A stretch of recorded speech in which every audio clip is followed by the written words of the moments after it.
What was the true price of Rome's legendary glory? It wasn't paid in gold or silver, but in the sweat, blood, and lives of millions. We often imagine Roman slaves as household servants, but the reality for most was a nightmare beyond comprehension. Let us pull back the curtain on the world's most powerful empire and reveal the horrifying truth that history often forgets. Roman society was built on the backs of slaves. At its peak, nearly a third of the population, possibly up to 40% in Italy, were enslaved people. Where did they come from? Everywhere.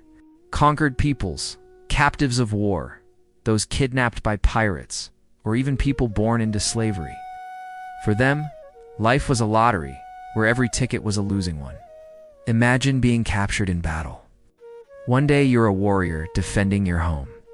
The next, you're chained, marched hundreds of miles, and sold in a bustling market like livestock.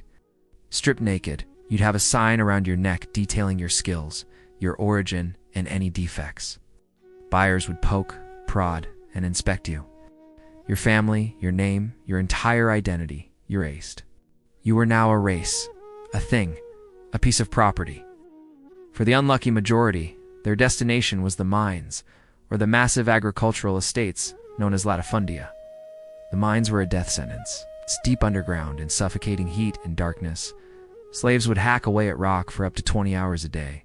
They were often chained, malnourished, and worked until they literally dropped dead. Cave-ins were common. Disease was rampant.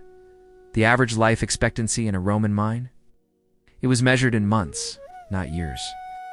Children were especially valued for their small size, able to crawl into tight crevices where adults couldn't fit. Their childhoods were stolen and replaced with a short, brutal existence in the dark.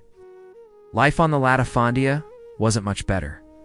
These were the factory farms of the ancient world. Slaves worked from sunrise to sunset under the scorching Italian sun, supervised by overseers who used whips to enforce discipline. They were housed in squalid barracks called ergastula, often underground prisons, chained together at night to prevent escape. Their diet was meager, just enough to keep them working.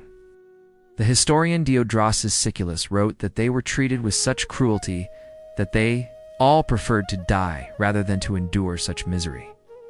Even in the city, life was precarious. Domestic slaves might have had better food and shelter, but they were completely at the mercy of their master's whims. They could be subjected to brutal punishments for the slightest mistake. Legal protection was non-existent. A master had the power of life and death over his slaves. If a master was murdered by a slave, Roman law dictated that every single slave in the household, men, women, and children, be executed. This wasn't a rare occurrence. It was the law, designed to instill absolute terror and obedience. Let's talk about the gladiators. We see them as heroes of the arena, but the vast majority were slaves forced to fight to the death for public entertainment. Their training was brutal, their lives short. While a successful gladiator could win fame and even freedom, most died violent public deaths for the cheering crowds. The Colosseum, a wonder of Roman engineering, was soaked in the blood of thousands of enslaved people and animals. It was a monument to both Roman power and its utter disregard for human life. And what about escape? It was the dream of every slave, but the reality was terrifying.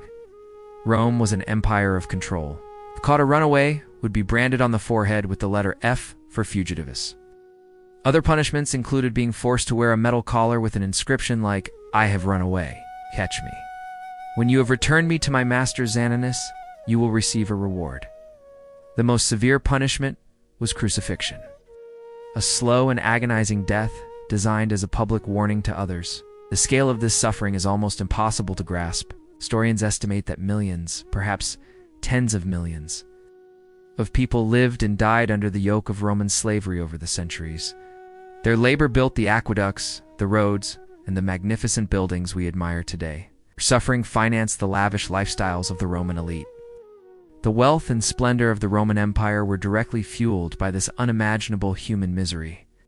So when we think of Romans' legions, the emperors, the art, and the philosophy, we must also remember the silent, faceless millions whose stolen lives were the foundation of it all. They had names, families, and dreams just like us. But they were systematically dehumanized and destroyed by a system that saw them as nothing more than tools. This is the dark legacy that lies beneath the marble ruins of the Eternal City. The story of Rome is not just one of glory, it is also one of horror, a cautionary tale about the cost of empire and the enduring human capacity for cruelty.